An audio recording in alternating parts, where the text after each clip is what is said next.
Саламатсыздарбы? Да бир жолу мекендештер, көкбөрү сүйүүчүлөрү, назарыңыздарды НТ Спорт каналы Аккула ат майданына бурмакчы. Норус майрамына карата өткөрүлгөн Аккула ат майданына бурмакчы. Норус майрамына карата өткөрүлгөн ушул финалдык беттеш сиздердин назарыңыздарда. Ынтымак Талас жана Достук Ош командалары бири-бирине каршы келди. Көк кийимчендер булар Ынтымак, ал эми сары кызыл кийим менен ошол Достук командасы. Албетте Аккула ат майданында бут коерго такыр жер жок. Трибуна чындыгында жетишпей турат. Мына ошол элдин күткөн оюну эми башталуу алдында. Тайпалык оюндарда Ынтымак А тобунда болчу, Достук Б тобунда өз тайпаларында ишенимдүү биринчи орунду алып, алар ошентип финалга чыгып келди. Дүйнө жүзүндөгү эң мыкты учурдагы эки команда деп ушул Ынтымак жана Достукту айтсак болот. Калыс нышкырыгы жаңырып биринчи таймды баштадык. Кимиси жеңишке жетет азырынча эч ким айта албайт. Биз ага сиздер менен чогуу гана болобуз. Мына ошентип азыр болсо Достук командасы оң жактагы мына өйдөн кумараны көздөй чабуулга чыгат. Ал эми сол жакка болсо Ынтымак командасы чабуулун баштайт. Биз сиздерди оюнчулар менен тааныштырып баштайлы. Көк кийимчендер мына шарттуу түрдө коноктор демек. Ынтымактан баштасак, бул Нияз Мадалбек уулу биринчи катар саны менен, минген аты Грозный. Ал эми Дастан Сагынбек уулу Байтор менен, ал экинчи номерде. Ал эми Адилет Талант уулу үчүнчү номерде. Геркулести минип жүрөт. Марлес Койгелдиев Арбат менен төртүнчү. Адилет үчүнчү болчу. Ал эми мына Аудасбек Мырзабек уулу Айтор менен бешинчи. Эрлан Төлөбеков Байрак менен алтынчы. Ал эми жетинчиде Сейитбек Анарбек уулу Торнадо менен. Жекеме-жекеде таң калыштуу Достуктун оюнчусу азыр жекеме-жекеде ошентип улакты өзүнүн такымына басканга аракет кылды. Азырынча бул тегерек чийиндин ичинде, андыктан эч ким башка эч ким буларга тоскоолдук кыла албайт. Улак жерге түштү. Кайрадан эле улак теңгенге аракет көрүлүп атат. Биз болсо оюнчуларды тааныштырууну улантырылы. Жакшылык Руслан уулу 8 номерде чагылган менен, Чубак Нурманбет уулу десятка менен 9 номерде. Урмат Раушан уулу 10 катар санында Ахиллес менен, жана ошондой эле Нуржан Мелисбек уулу 11 номерде Кара Куш менен. Азыр болсо Достук оюнчулары улакты өнөктөшүнө өткөрүп бергенге аракет кылууда. Бул Достуктун оюнчусу жекеме-жекеге чыккан оюнчу азыр түз эле чабуулга чыгып кете алган жок.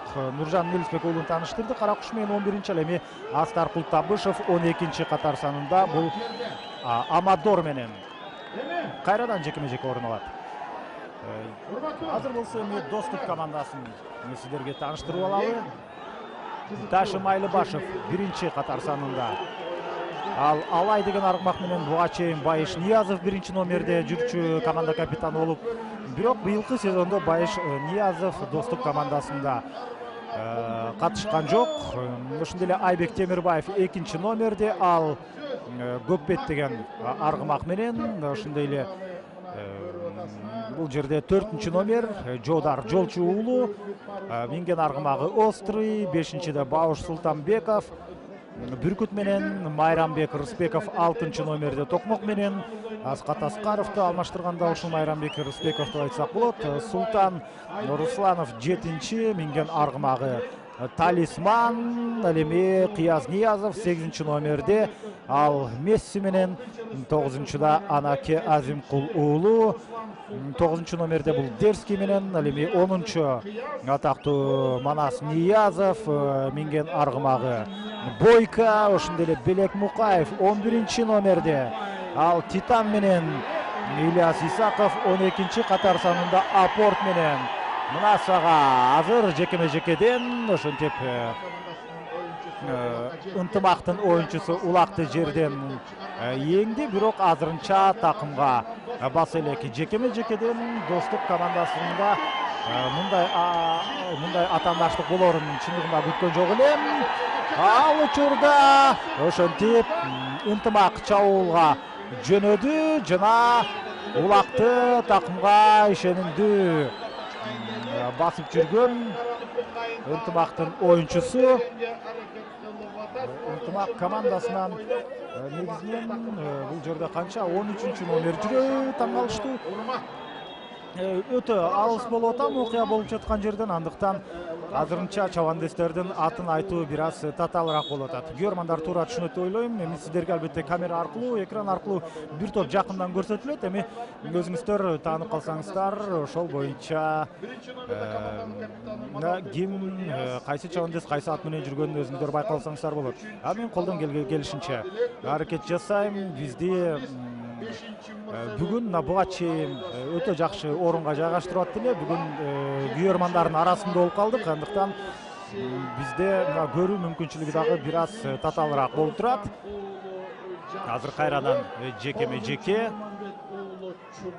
10-чу Раушан уулу Урмат, 11-чи Мелисбек уулу Нуржан, 12-чи жана аттын башын кечке айлантып атып, ынтымактын oyuncusu ошентип бул жерде ийгиликтүү болуп кетти. Ынтымактан Адилет Талант уулу Геркулес менен чыгып атат. Негизинен Адилет Талант уулу бул ынтымактагы ушул негизги жекеме-жеке чыккан эки oyuncuнун бирөөсү ушул Адилет Талант уулу болсо, экинчиси Урмат Раушан уулу. Урмат Ахиллес менен чыгат, Адилет болсо Геркулес менен чыгат. Кайрадан жекеме-жеке.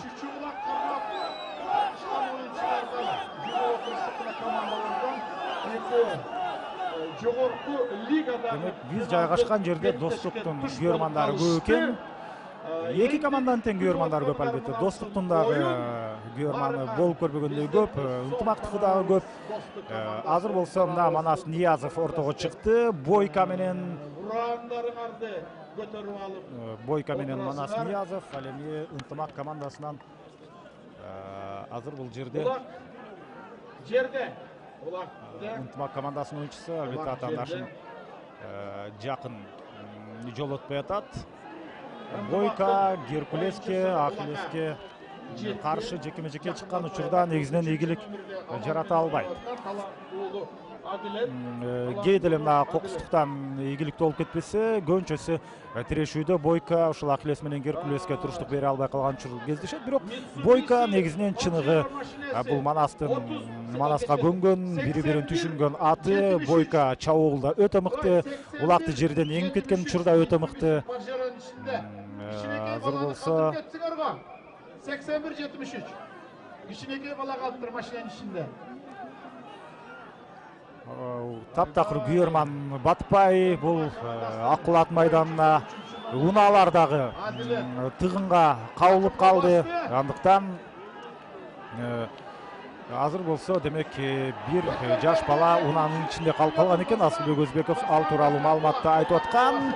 Азыр болсо ынтымактын oyuncusu Дастан Улак менен сол такымга басып алып, эми тагазанды көздөй келе жатат. Дастан тагазанга жакындап келди. Дастан Сагындык уулу алгачкы упайды кош такым менен эмес көрүп калышы ызыктымал. Кана жок. Биринчи дем менен ийгилик жаралган жок. Азыр болсо Улак менен Нуржан Мелисбек уулу. Нуржан Мелисбек уулу аттын башын буруп туруп кайрадан жөнөдү. Белек Мукаевди артта калтырды. Жакшы коридор түзүлүп берет болду экен. Жана алгачкы улак тагазанда Нуржан Мелисбек уулу эсеп санын ошентип ачып кетти. 1 секундалык мүмкүнчүлүк болду эле. Ошол замат Нуржан Мелисбек уулу эсепти ачты. Нуржан Мелисбек уулу тайпалык оюндардын бирөөсүндө 3 ирет улак салды эле. Негизинен Нуржан Мелисбек уулу өз командасынын чабуулчуларынын бири.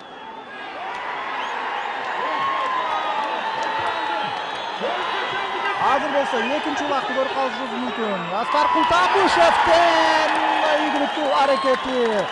Аскар Култабышев көз ачып жумганча эсепти 2-0 айлантып койду. Достук командасы мындай башталышты бүтпөсө керек. 1996 Ынтымак бол көрбөгөндө жакшы даярдыкта келген экен. Биринчи таймдын алгачкы мүнөттөрүндө эле ошентип эсепти 2-0 айлантып салды. Улак ортодо жерде жана эки командада тең 4төн оюнчу бар. Алар баары азыр оюнга аралашса болот. Ынтымактын оюнчулары улакты эңүү жагынан бир топ жакшы деңгээлге көтөрүлгөн экен.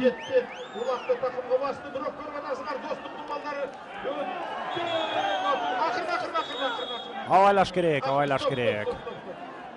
Калыс ышкырыгын жаңыртты. Кайрадан жекеме-жеке эле берген жакшы себеби улак ушул четке дубалга жакыныраак туруп калды. Ал жерде жарат алып калуу коркунучу бар. Ошондуктан абайлаш керек. Ден соолук баарынан өйдө турат. Оюнчулар жабыркап калбашы керек. Оюн ушунчалык ылдам, динамикалуу болуп жаткан мезгилде мына ушундай көрүнүш чындыгында коопсуздукту кароо бул өтө маанилүү. Азыр болсо кезектеги жекеме-жеке Айбек Темирбаев Достук командасынан ортого чыкты эле. Жок, жекеме-жеке азырынча башталып элек. Калыстын уруксаты керек. Мына эми гана демек башталды. Жекеме-жеке жана ал учурда Урмат Раушан уулу. Охо, Айбек улакты жерден эңип кетти. Жана такымга басты. Жекеме-жекеден мындай көз көрүнүү артыкчылык Ынтымак командасында болбой жатат. Бул мен үчүн чындыгында жаңылык. Ахиллес менен Геркулес эч кимге жекеме-жекеден бербейт го деп келе жаткан, ма иш жүзүндө андай эмес. Дал ушул Айбек Темирбаев көкпет менен азыр ийгилик жаратып кетти. Бирок азырынча улак сүрмө топтун арасында сүрмө топтон сурулуп чыкканга мүмкүнчүлүк болду экен. Же андай көрүнүш орун албай калабы? Аут. Улак аянттан сыртка чыгып кетти. Ынтымактын оюнчусу улакты атаандаштардан тартып алган экен, бирок ал аянттын сыртында болуп калды.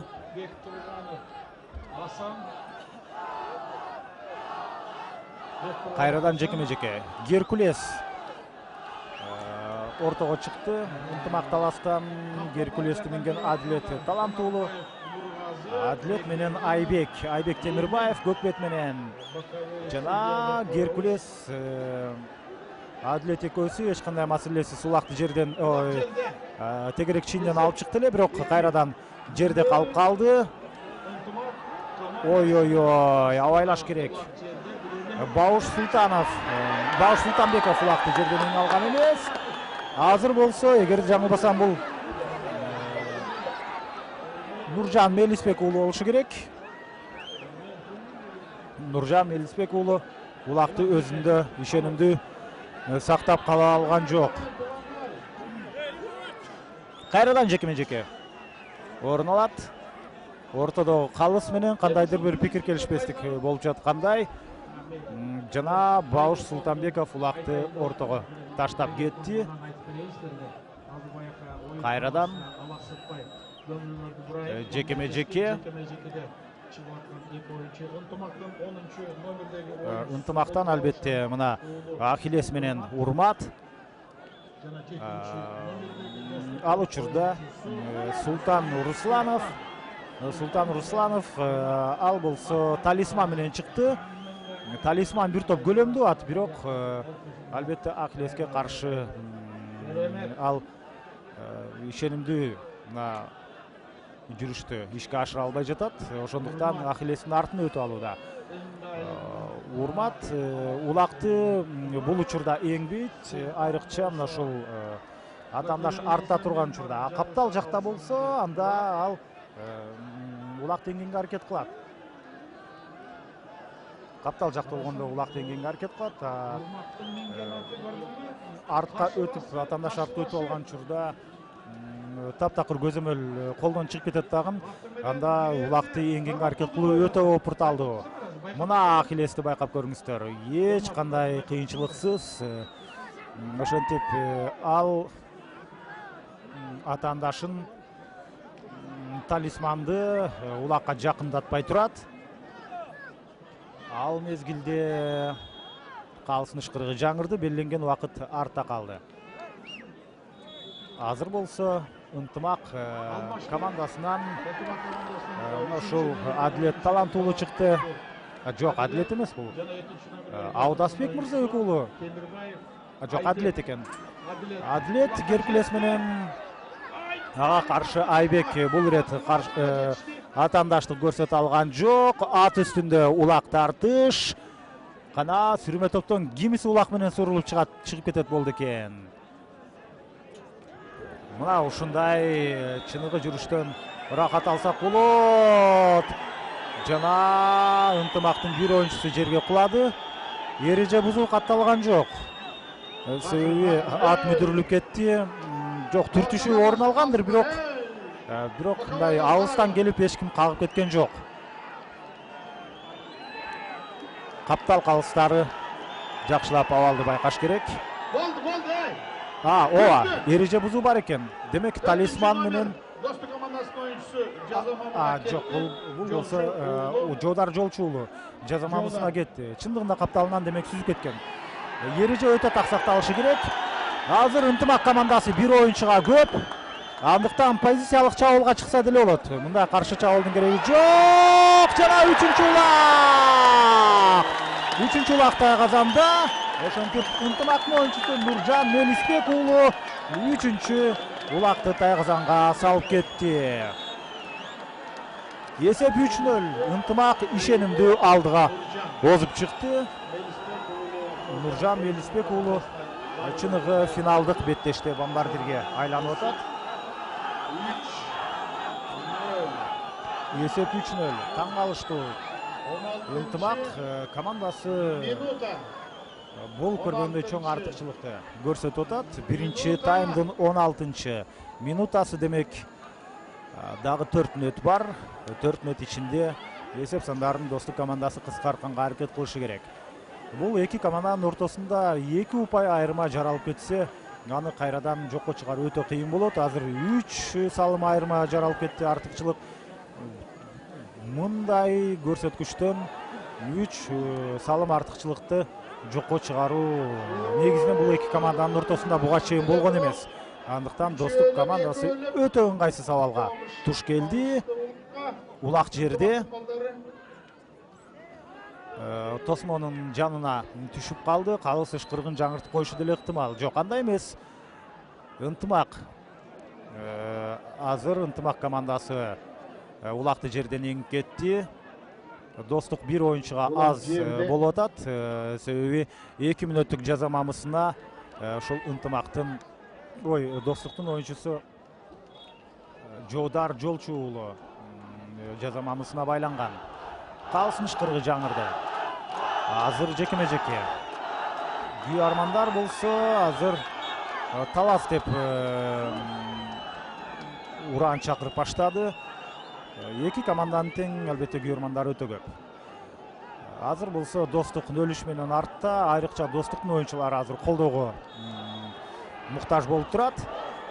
Мына Достук деп эми алардын күй армандары өз командасын алга сүрөдө. Жекеме-жекеден кайрадан эле ынтымак ийгиликтүү. Мына ошол Геркулес менен Ахиллес бол көргөндөй жекеме-жекеде ийгилик жаратып атат. Айбек Темирбаев бир ирет улакты эңип кетти эле. Аягына чейин тирешип атат, бирок ийгилик жаралган жок. Улак тегерек чийинден чыкты. Жана кайрадан эле тайгазанды көздөй жөнөсө болот. Жаза мамысында байланган Жоодар демек өзүнүн абалына келген экен. Аудасбек улакты тайгазанга салып туруп, кабыргасы менен урунуп калды. кабыргасы менен урунуп калды. Тайгазандын кырына Белек Мукаев бул Достуктун коргоочусу улак менен кошо Тайгазанга түшүп чыкты. Азыр болсо эми тез жардам унаасы кайда болду экен? Тез жардам унаасы кире турган жол жокку. Мына эми гана ачып атат. Байкасаңыздар, бирок экрандан сиздерге көрүнбөй билбейм. Окуя болуп жаткан жерде турган чырда мына тез жардам унаасы жакындап баштады эле, бирок Аудасбек кайрадан атка минди. 4-чү улак ушул Аудасбек Мырзабек уулунун аткаруусунда болду. Айтору деген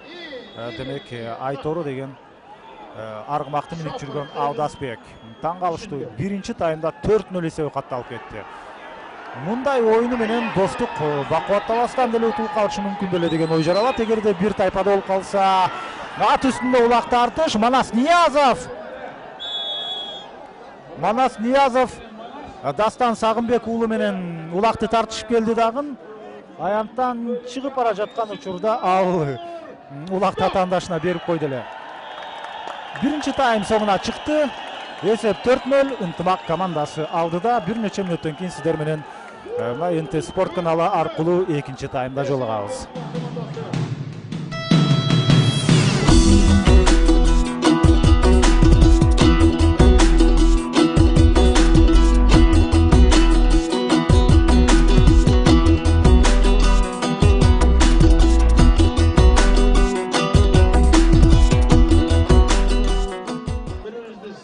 Урматтуу мекендештер, көкбөрү сүйүүчүлөрү, ошентип ынтымак талас жана Достук Ош облусунун командаларынын ортосундагы 2-чи тайм башталды. Көк кийимчендер талас, кызыл сары кийимчендер Достук.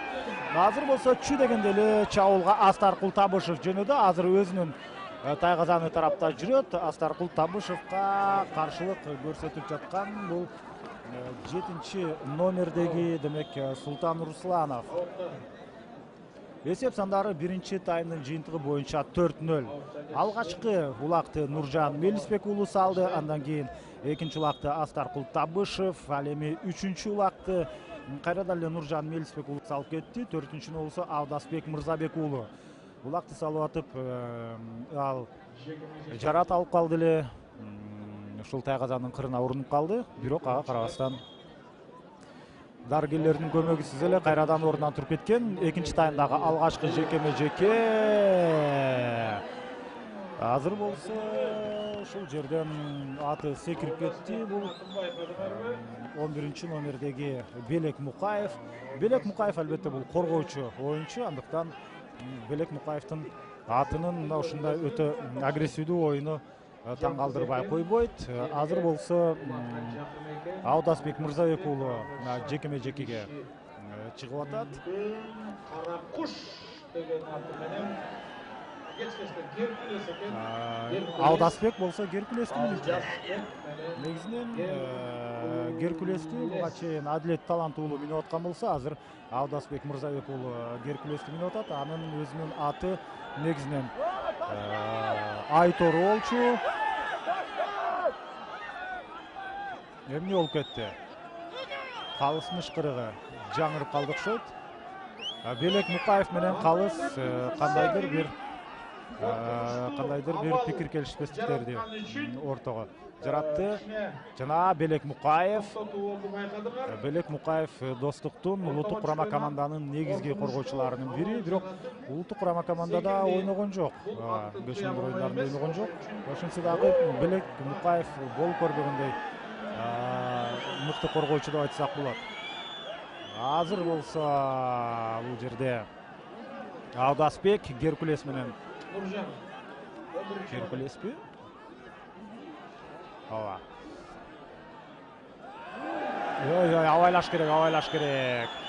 Аты секирип кетип атат. Бул Белек Мукаевдин минген аты Титан Титанды такыр жекеме жекеге чыгарбаш керек. Бул өтө кооптуу.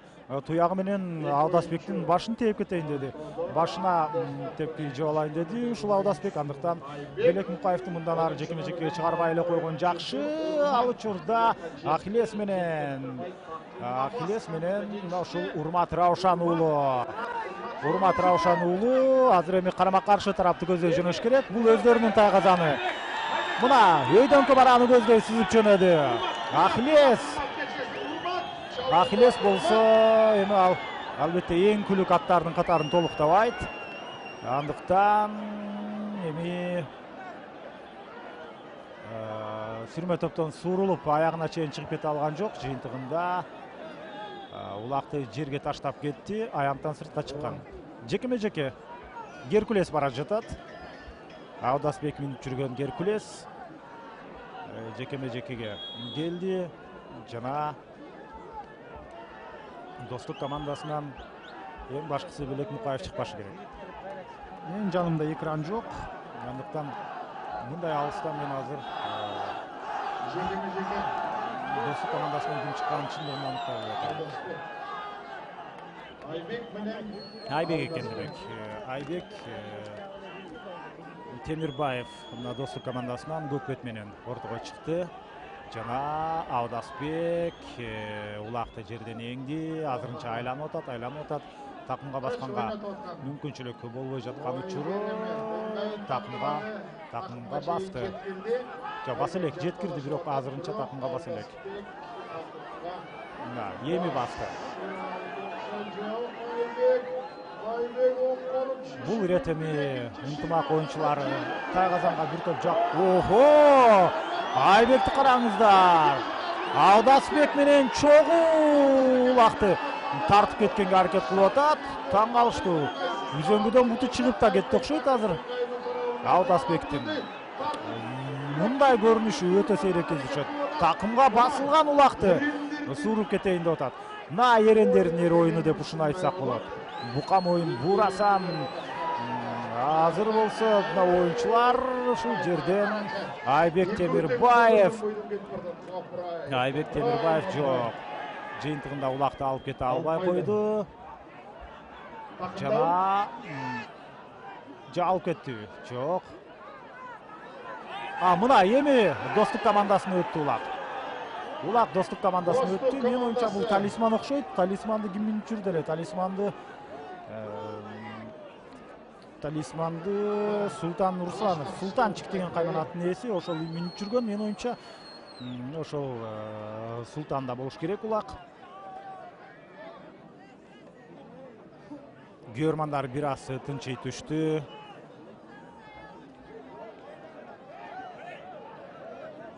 Азыр болсо сүрмө топтун арасынан сурулуп ким чыгат болду экен?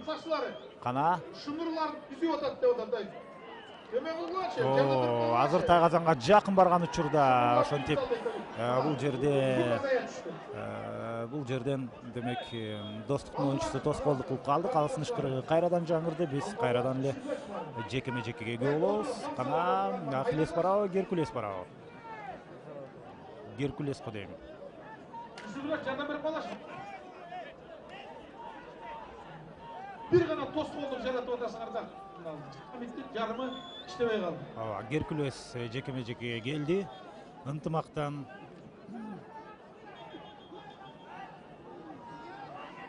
жок, азырынча калсын ышкыры жаңыра элек.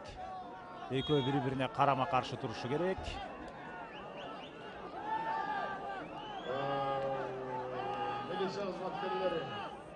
Кана эч кандай маселеси жок. Улакты эң кетейин деди эле. Мүмкүнчүлүктөн пайдаланып Айбек Темирбаев ал жерден ийгилик жаратып кое жаздады. Башкаларда туруп алышкан, барын эле кетиргилечи. Бир гана тоскоп жаратылса.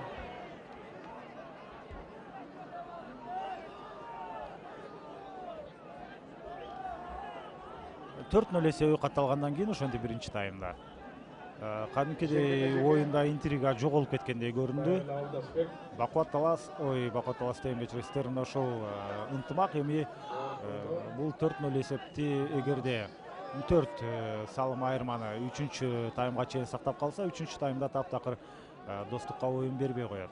Жекеме-жекеден алар өтө көп убакыт өткөрөт дагы, жеңиштик кансыз болуп кетет. Ошондой эле биз эсиңизге салып өтөлү, бул Нооруз майрамына карата өтүп жаткан жогорку лиганын финалдык оюну. 1-чи лигада Бакубат Талас жеңүүчү аталды. Ой, 1-чи лигада да Бакубат Талас деп кечиресиздер.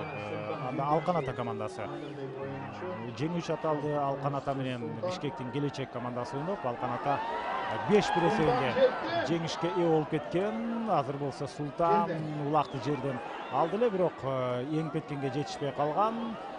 Эми жок дегенде ушул сүрмө топтун арасынан достук ийгилик жаратышы керек. Антпесе Бакубат эмне үчүн оюна улам Бакубат келип атат? Ошол ынтымак командасы, алар улакты эңүү жагынан дагы бир топ ийгиликтүү жүрүштөр жасап атышат. Буга чейинки сезондордо ынтымак командасында ушул улакты жерден эңүүдө маселелер жаралчу. Бул жагынан өтө чебер оюнчулар. Достук болуп келген болсо, ынтымак өздөрүнүн тактикалык жүрүштөрү менен жекеме-жекедеги мыктылыгы, коргонуудагы мыктылыгы, коробкага алып атаандаштарын ошондой жүрүштөрдөн кийин ийгилик жаратып жүргөн. Ал эми быйылкы сезон мына жаңы башталган учурда бул Нооруз майрамына карата финалдык оюнда ынтымак дээрлик бардык жагынан мыкты даярдыкта экени байкалып турат. Сүрмө топтун арасынан улакты жерде жатканда аттардын туяктарынын арасынан улакты эңип кетүүдөн дагы, жекеме-жекеде дагы, чабуулда дагы ошол негизги 3 компонент ала турган болсок, бардык жагынан ынтымак мыкты болуп атат. Байге 1-чи орунга 500 000 сом байге каралган. Андыктан бул болуп көрбөгөндөй, албетте жакшы салым деп айтсак болот, жакшы ийгиликтүү тагыраагы бир топ жакшы деңгээлдеги демек сыйлык. Андыктан бул жерде албетте Көкбөрүдө негизинен каражат аз эмес, өтө көп. Ар бир аттын баасын эле ала турган болсок, $20 000 үйдө турат. Баары үйдө турбаса дагы көпчүлүгү 20 000 үйдө турат. Андан сырткары ошол 500 000 сом булар үчүн чындап келгенде аттардын ээлери үчүн, команданын ээлери үчүн болбогон акча. Бирок оюнчулар үчүн бул бир топ жакшы байге фонду болуп берет. Ынтымак командасы азыр 5-чи улакты ал жерден салып кетейин деди. Жана улак жерде достук чабуулга чыгууга аракет кылды эле, аянттан сыртка чыгып кетти. Улакты эңип туруп сыртка чыгып кетти. Кайрадан жекеме-жеке орун алат. Достук командасынын чабуулу өтө начар. Чабуулга чыгуу үчүн алгач улакты алуу керек. Жада калса алар улакты өздөрүндө ишендүү алып жүрө албай жатат. Манас Ниязов бир ирет улакты алды, андан кийин аянттан чыгып кеткенден кийин Манас Ниязовду таптакыр оюндан көрбөй калдык. Байыш Ниязов жок, улакты жакшы эңген Аскат Аскаров жок. Быйылкы сезонда ал достукта ойнойт. Ошондой эле Майрамбек тайпалык оюндарда өтө жакшы беттештик өткөрүп атты эле. Азыр Майрамбекти дагы биз көп көрө албай жатабыз. Достуктун курамында А тобунда Бакубат Талас четинди эле, Бакубат Талас четинди жана ынтымак командасы жайгашкан болчу. Ал эми Б тобунда Көкжал, Достук жана дагы бир команда бар болчу. Азыр ушунчалык эмнегедир күйөрмандар менен алышып атып, бизге жакшы көрүнө турган жер издеп атып, азыр аны унута түштүм. Күйөрмандар туура түшүнөт деп ойлойм. Азыр болсо биз үчүн албетте эң негизгиси ушул жогорку лиганын финалдык оюну. Бакубат Талас менен ошол Достуктун ортосундагы таймаш. Эсеп 4-0 бойдон турат. Экинчи таймда биз эки тараптан тең салымды көрбөй жатабыз. Күйөрмандар үчүн улак тайгазанга түшкөнү керек. Жекеме-жеке кайрадан орун алып баштады. Бул ирет дагы ортодо Ахиллес.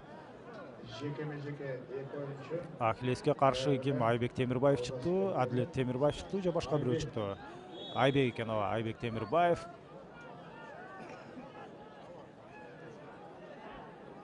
Айбек Темирбаевдин аргымагы Көкбет татыктуу каршылык татыктуу каршылык бул жерде көрсөтө албай койду.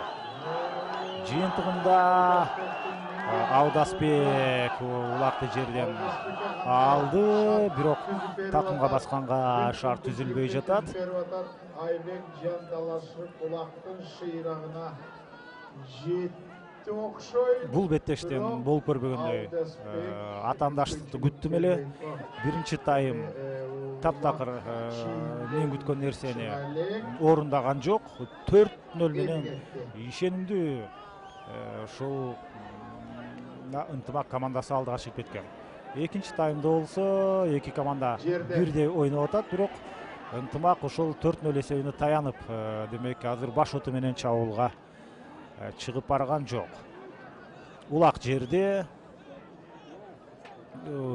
буга чейинки сезондордо ушундай убакта Достуктун оюнчулары улакты эңип кетчү. Бул ирет андайга ынтымактын оюнчулары мүмкүнчүлүк бербей жатат. Мына азыр эңди жана улакты ошентип сол тарапка өткөрүп алды дагы. Жыйынтыгында ынтымактын оюнчусу кайрадан улакты өз тарабына алып кетти эле. Кайрадан Достук алган экен. Аут. Жекеме-жеке. Манас Ниязов эми оюнун көрсөтүшү керек. Өзүнүн чыныгы лидерлигин көрсөтпөсө, Достуктун абалы жакшы эмес.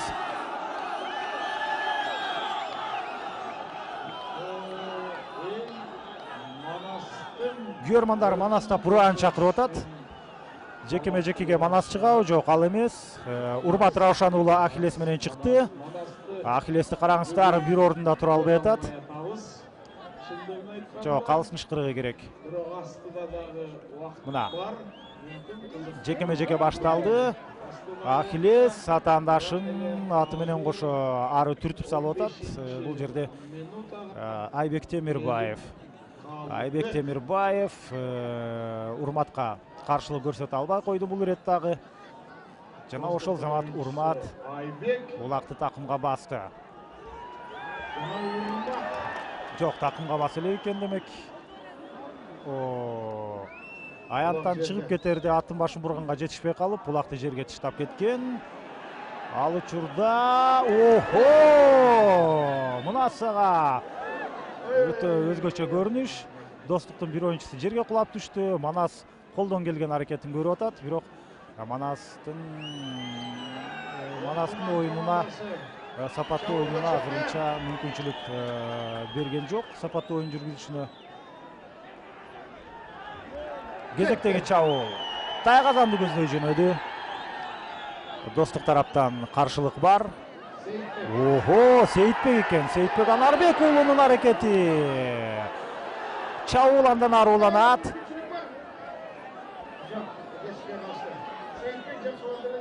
Сейитбек өтө жакшы барды эле. Аттын башын буруп туруп көз ачып жумганча Тайгазанга жетип барган. Бирок Сейитбек Анарбек уулу мына торнадо менен бул ирет ийгилик жарата алган жок болсо, азыр кайрадан эле жекеме-жеке экинчи таймдын экинчи жарым бөлүгү орун алып атат.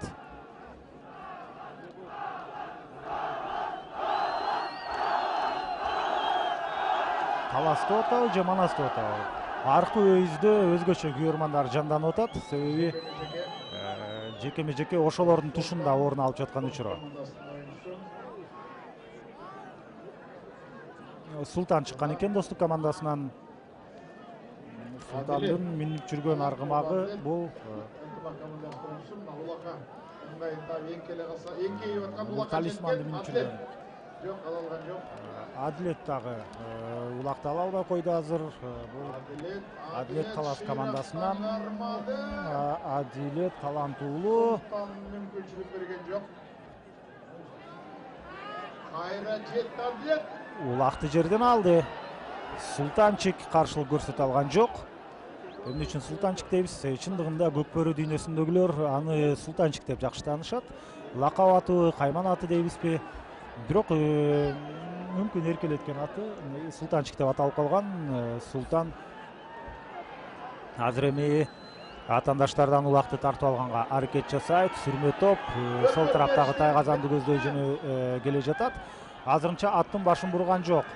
Ынтымақ қарама-қаршы тараптағы Тайқазанды көздөй шабуылға чыгыш керек. Дастан Сағынбек уулу мына улақты сол тақымда басып жүрөт. Тайқазанды көздөй жөнөдү. Султан анын артынан көлөкөдө ээрчип бара жатат. Дастан өнөктөшүнө улақты өткөрдү. Бул Сейитбек болуш керек, эгерде жаңылбасам. Сейитбек Анарбек уулу. Аттың башын ары буруп, бери буруп, Тайқазанга жакындап келди. Жана бул жерден кыйын болот. Кош такым менен эле ийгилик жаратып кетпесе. Эсеп 4-0. 5-0 болуп кетиши ыктымал. Жок. Достук оюнчулары сапаттуу коргонду бул ирет. Улак жерге түшүп калган окшойт. Улак жерде экен, ооба. Улак жерде, аны алып кетүү оңойго турбайт. Бир нече секундалардан кийин калыс ышкырыгын жаңыртып жекеме-жекеге буйруп коюшу ыктымал. Ооба. Жекеме-жеке.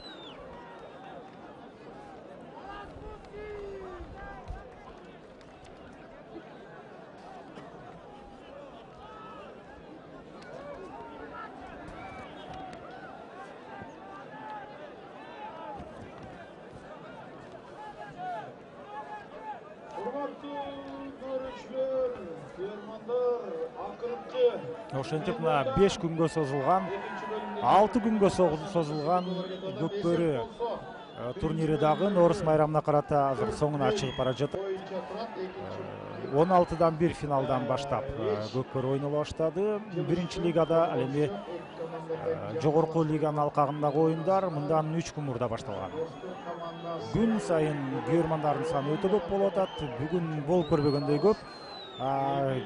Буга чейинки оюндарда кечөө эл толуп аткан, бирок мынчалык бут коерго жер жок учурду биз бүгүн көрүп атабыз.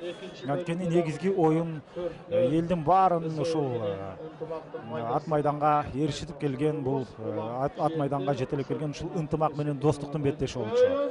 Бирок достук азырынча күйөрмандар бүткөн оюнду сунуштай алган жок. Экинчи тайм аягына чыкты. Биринчи таймдагы 4-0 эсеби сакталып калды.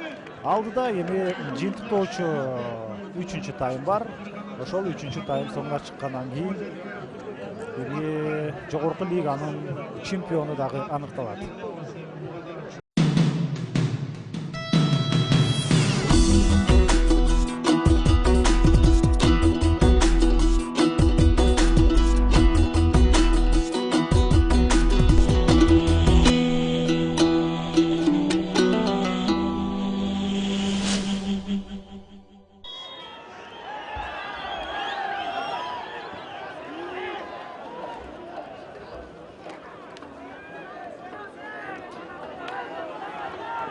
Hurmatly dostlar, ошондо 3-чү бөлүмгө келдик. Акыркы чечүүчү бөлүм 20 минутталык оюнду көрөбүз. Көрбөй турган жердебиз. Эми карап туруңла 3-чү бөлүмдө кандай кызыктар болоорун азыр чогултуруп алып бул жерде. Урматтуу Көкбөрү сүйүүчүлөрү, ошентип Норус майрамына карата Көкбөрү боюнча турнирдин жогорку лигадагы финалдык беттешинин 3-чү таймы башталды. Ынтымак Талас облусунун командасы жана Оштун достук командасынын ортосундагы беттеш. Азырынча эсеп саны 4-0. Ынтымак мына көк кийимчендер алар ишенимдүү алдыда. Биринчи таймда эле 4-0 кылып салды эле. Экинчи 20 мүнөттүктө биз эсеп санынын өзгөргөнүн көрө алган жок элек. Азыр болсо эми жыйынтыктоочу 3-чү тайм башталды. Бул жагынан алганда достук командасына өтө кыйын болуп калды. Ынтымак чабуулда оң тараптан ишенимдүү келип туруп, азыр Тайқазанга жакындап келди дагы. Бул ирет ыңгайлуу учурду түзө алган жок өзүнө. Охо, топту. Ой, улак болсо азыр ушул жерде. Жок. Тайқазанга саларда ошентип ийгилик жара албай калды. 11-чи номерде бул албетте Нуржан Мелисбек уулу, ал 2 ирет биринчи таймда улак салган. Азырынча ошол көрсөткүчү менен жүрөт. Кайрадан эле Нуржан улакты жерден эңкетти. Нуржан Тайқазанга жакындап келе жатат. Атаандаштардын каршылыгына туш келип калды. Ошого карабастан улакты алып жүрөт. Эми жекеме-жеке орун алыш керек. Жок. Орун алат, анткени улактын бир капталы сыртка чыгып калды. Жекеме-жеке. Нуржан Мелисбек уулу өтө активдүү ойноп баштады азыр. Ал эми азыр Бауш Султанбеков улакты тегерекченин ичине коюп берет дагы, тыштап берет. Бул жерден 3-чү таймдагы алгачкы жекеме-жекеге күбө болобуз. 2-чү номердеги бул Айбек Темирбаев Достук командасынан, Аудасбек болсо кайрадан Ахиллес эмес, Геркулес менен чыкты. Геркулеске азыр Көкбет бир аз туруштук берди, бирок аягына чейин туруштук бере алган жок.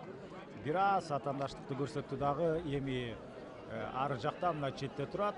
Геркулестин жанында Аудасбек, мына Аудасбек жаш оюнчулардын бири деп айтсак болот.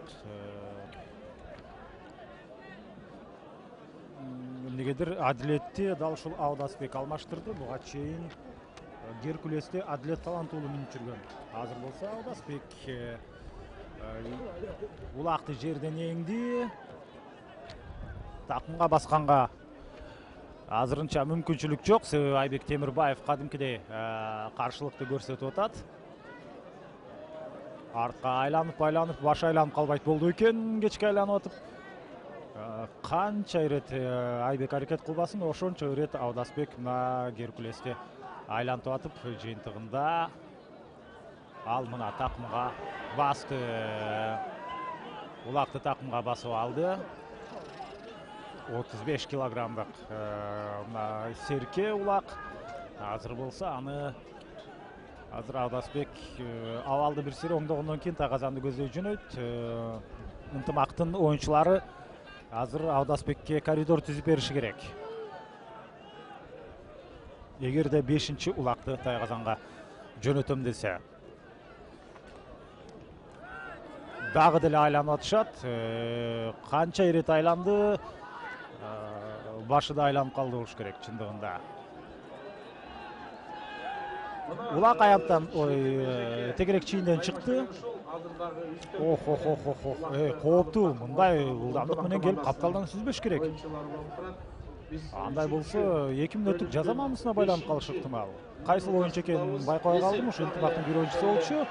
Азыр болсо мына тайгазанды көздөй 2 оюнчу келе жатат. Жиреп ортодон кирип барганга аракет кылышты эле. Бирок коргонуу сапаттуу болуп кетти. Жок, Аудасбекке такыр мүмкүнчүлүк берген жок. Геркулес менен Аудасбек сүрмө топтун арасында калды. Ал эми 4-чү номердеги бул Жодар Жолчу уулу мына коргонууда жакшы сапаттуу ойноп атат. Аудасбек дагы деле улак менен тайгазанга такыр жакындай албай жатат. Бул жерде Ташим Айлыбашевди көрүп атам. Ташим Айлыбашев эмнегедир активдүү эмес. Мына эми гана Ташы аянттын ичине, улак сүрмө топтун ичине кирди, дагы Ташы улакты алып кетти. Ташим Айлыбашев мына бул Алай менен ушул Достук командасындагы эң тажрыйбалуу оюнчулардын бири. Ташы оюнга аралашаары менен сүрмө топко кирип туруп улакты сууруп чыкты эле. Азыр Алайдын башын бурганга жетишкен жок. Кайрадан жекеме-жеке. Ташы Азаматына 28 жаштагы 29га чыгып калды. 29 жаштагы Ташим Айлыбашев 1990-жылы төрөлгөн. Азыр ал улакты ортого коюп берет дагы. Бул рет жекеме-жекеге Кыяз Ниязов чыкты Достук командасынан Месси менен. Жаңы чыккандар болуп атат. Кыяз быйылкы сезондо Достук командасында ойноо менен бирге ал Баткендин жаш күч командасынын машыктыруучусу катары дагы эмгектенди. Кыяз 1987-жылы төрөлгөн. Бир аз ийгиликтерге жетишип 10 000 сомдон байгелеген. Кыяз канчалык аракет кылбасын, ийгилик жара албай жатат. Азыр мына Геркулес менен командасы жеңип ушул Аудасбек ишенимдүү турат. Казарман командасынын капитаны. Ушул жерде мына күй менен келип алып кетейин деди эле. Ой. Кол менен түрткөнгө болбойт. Абайлаш керек. Бирок Кыяз азыр мына улакты тартышып баштады.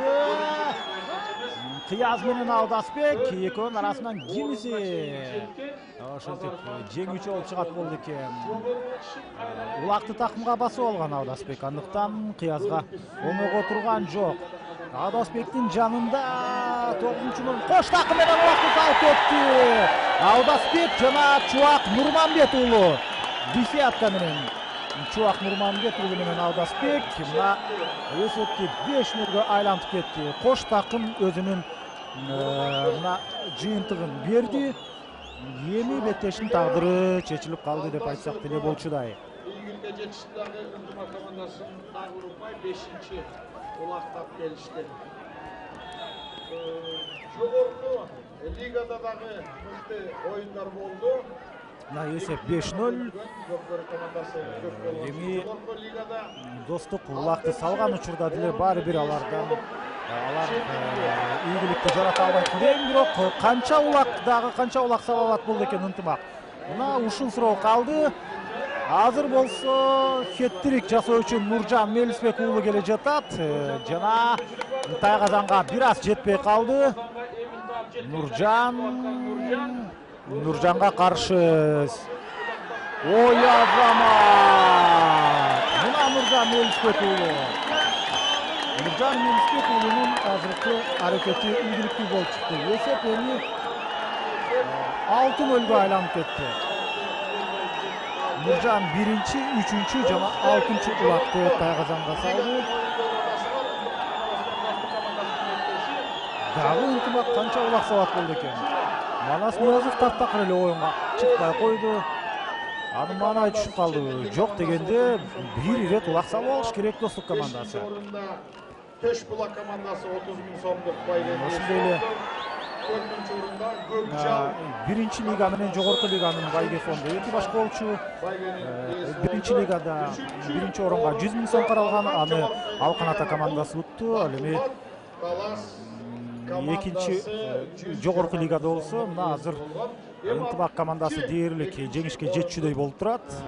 Алар бир буту менен демек чемпион деп айтсак болот. Чемпиондук наамга дээрлик мына жетип барды. Ошентсе дагы азырынча беттеш бүттү деген финалдык кышкырык жаңыр элек. Бул экинчи таймдын жада калса биринчи жарым бөлүгүгө дейм. Экинчи 10 мүнөттүк азырынча өзүнүн өкүмүн сүрө элек. Жекме-жекеден Достуктун оюнчусу ийгиликтүү болуп кетти. Бир сыйра абалды байкап көрдү дагы Тайгазанды көздөй жөнөдү. Эки тарабынан эки оюнчу тоскоолдук кылып атат. Мындай учурда улакты салып кетүү мүмкүн эмес.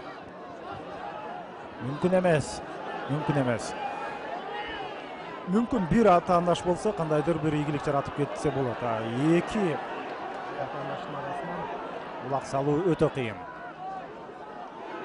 Достуктун абалы жакшы эмес экен. Таң калыштуу. Достук командасынан өтө көп нерсени күттүк эле. Азыр улакты жерге таштап кетти. Мейли Достук утулса, демек Ынтымак албетте күчтүү командалардын бири. Ынтымак утса эч ким таң калбайт. Бирок мындай чоң эсеп айырмасы катталып кеткени чындыгында ойго салат. Эми атаандашты күчтүү болушу керек. Көз көрүнө бир команда өтө чоң артыкчылыкка ээ болуп кетсе, анда кандай болот?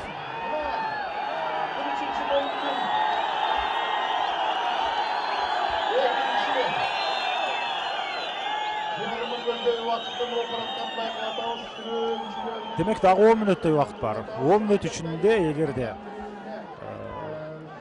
Достук командасы 6 улак салып кетсе, ошондо гана албетте биз кошумча экстра таймды көрүп калышыбыз мүмкүн. Бирок ал дээрлик мүмкүн эмес болуп турат. Ынтымак командасы буга чейинки мына өткөн сезондорго караганда кадимкидей алардын деңгээли өсүптүр. Буга чейин эле күчтүү болчу, азыр андан да күчтүү болуп кеттир. Ал эми Достук оюнчуларында прогресс байкалбайт.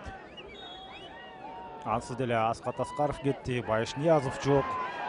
Мүмкүн ошолордун жоктугу билинип атабы. Манас Ниязов эмнегедир бүгүн өзүнүн оюнун көрсөтпөй койду такыр.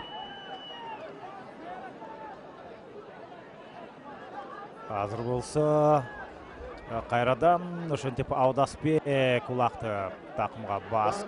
Жок, азырынча толук бас элек экен.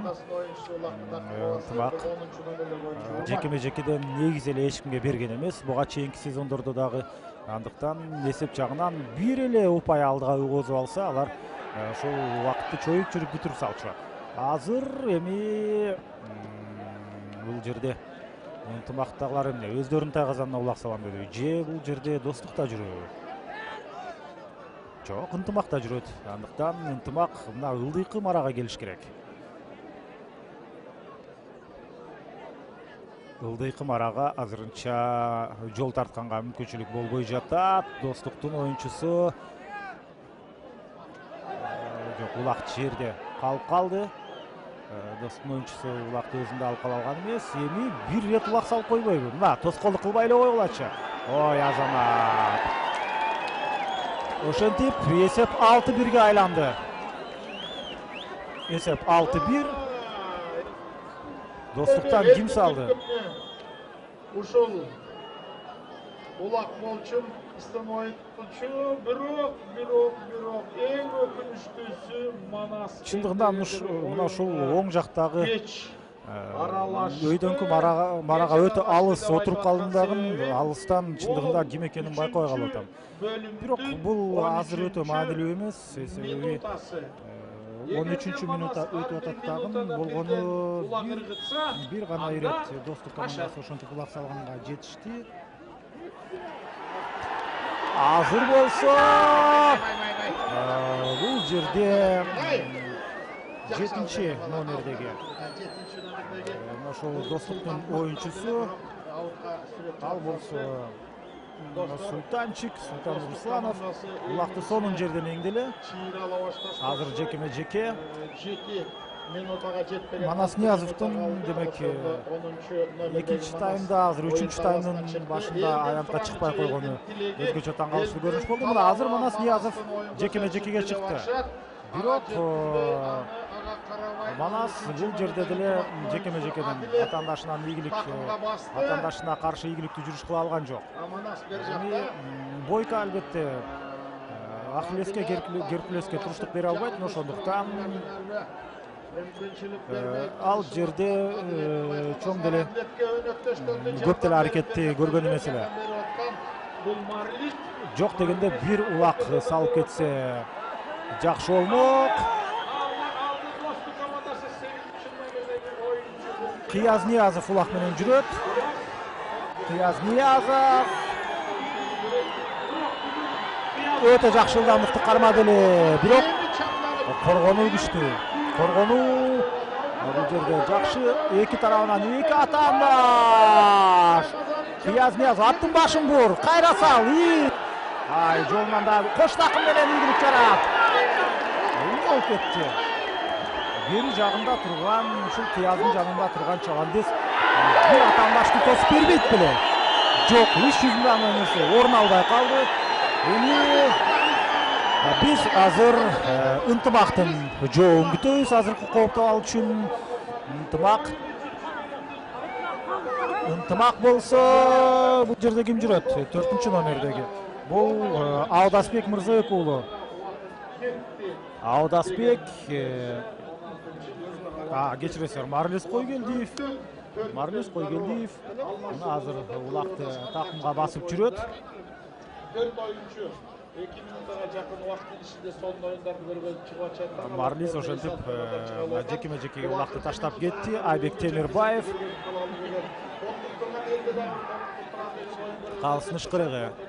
Эки Чавандес эки тарапта турушу керек. Урмат Раушан уулу Ахиллес менен чыкты. Охо! Өтө сонун, бирок улак теңгенге жетишпей калды. Айбек Темирбаевда мындай мүмкүнчүлүк болгондой көрүндү эле. Бирок ушул эңкейген учурда улактын ширагынан кармаганга жетишпей калды. Ошонун жыйынтыгында болбосо тартып кетмек улакты. Бирок Ахиллес дагы керек учурда атаандашын ошол көк бетти сүрүп атып, түртүп атып ары жылдырып салды. Караңыздарчы, Ахиллес такыр жолотпой атат. Көк бетти тегерек чийиндин ичине дагы киргизчүдөй эмес. Ахиллесинда жекеме-жекеге жаралган аргымак. Чыныгы жекеме-жекенин аты мына караңыздарчы. Охо. Ары айланып, бери айланып улакка Айбек такыр жакындай албай койду. Убакыт соңуна чыкты бул экөөнүкү. Манас Ниязов Бойка менен Геркулеспи бул? Ооба, Геркулес экен. Манас Ниязов на Геркулес менен. Ой, кечирсиңер, Манас Ниязов Бойка менен, ал эми Аудасбек Геркулес менен Бойканы такыр жакындатпай атат. Жекеме-жекеде. Мына Бойка менен Геркулестин тиреши. Манастын бүгүн таптакыр oyunu жүрүшпөй, жекеме-жекеде дагы ийгилик жарата албай жатат. Мына сага ынтымак командасы өздөрү деле достуктан мындай алсыз оюнду күтпөсө керек. Бирок достуктун бүгүн оюну жүргөн жок, Манас Ниязовдун бүгүн оюну жүргөн жок. Ошентип отуруп, мына эсеп 6-1 беле канчалык мен жаңылык калдым окшойт эсептен. Байкап көрөлү. Ооба, 6-1 эсеп. Булардын дагы убактысы аягына чыгып калды. Азыр болсо ортого достук командасынан Бауш Султанбеков чыкты. 18 минутта дейт. Бауш Султанбеков менен Урмат Раушан уулу. Бауш Султанбековдун минген аты бул Бүркүт болуш керек. Бүркүттү жакын жолотпой койду Ахиллес.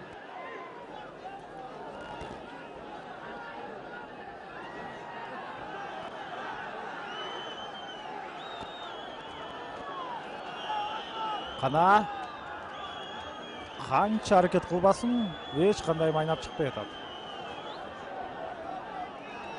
Бауш эң чебер чабандестердин бири. Бирок азыр Урмат Раушан улуулакты алып туруп ошол замат Сейитбек Анарбек уулуна өткөрүп берди. Сейитбек мына өзүнүн тайгазанын көзөй кетип калыптыр. Андыктан Сейитбек эми аттын башын ийгилиши керек. Тарнабо менен келе жатат Сейитбек. Секундалар. Бир оюнду көргөзүп Кайсы тараптан келет экен? Сол тараптан келиши керек эле. Мына эми салып кетсе болот. Жок, аянттын сыртына түшүп калды улак. Ушул тайгазандын кырынан кайра улак тайгазандын сыртына кетти. Азыр болсо Астар Култабышев. Охо, аттардын туягынын арасынан улакты ой абайлаш керек. Бул эмнеси? Абайлаш керек. Улакты өнүп жаткан жактан түртүп кетти. Азыр болсо мына Султан Русланов. Султан тайгазанды көздөй сүзүп жөнөдү. 3-чү таймдын акыркы минуталарынын бири. Жана убакыт соңуна чыкты, урматтуу мекендештер. 6-1 эсебинде ынтымак командасы жеңишти. Камсыз кылды. 6-1 өтө чоң иресет. Достук демек кийинки турнирлерге жакшылап даярданышы керек экен. Ал эми ынтымак командасы өз деңгээлинде оюнду сунуштады. Эмне дейбиз? Куттуктайбыз ынтымакты. Эсиңиздерге салып коелу, бул Ноорус майрамына карата өткөрүлүп жаткан ошол финалдык оюн, жогорку лигадагы оюн болду. Мына көк кийимчендер, жеңүүчүлөр ынтымак командасынын оюнчулары. Чын дилден жеңиши менен куттуктайбыз. Мына урматтуу мекендештер, ошентип бир жума бою НТС спорт каналынын жалпы съемкалык тобу жана мен баяндамачы Эркин Абдулаев, ошондой эле Бактыяр Кыдыралиевдер чогуу болдук. Жеңүүчүлөрдү куттуктап, биз берүүбүздү соңуна чыгармакчыбыз. Кийинки турнирлерден жолукканча саламатта болуңуздар.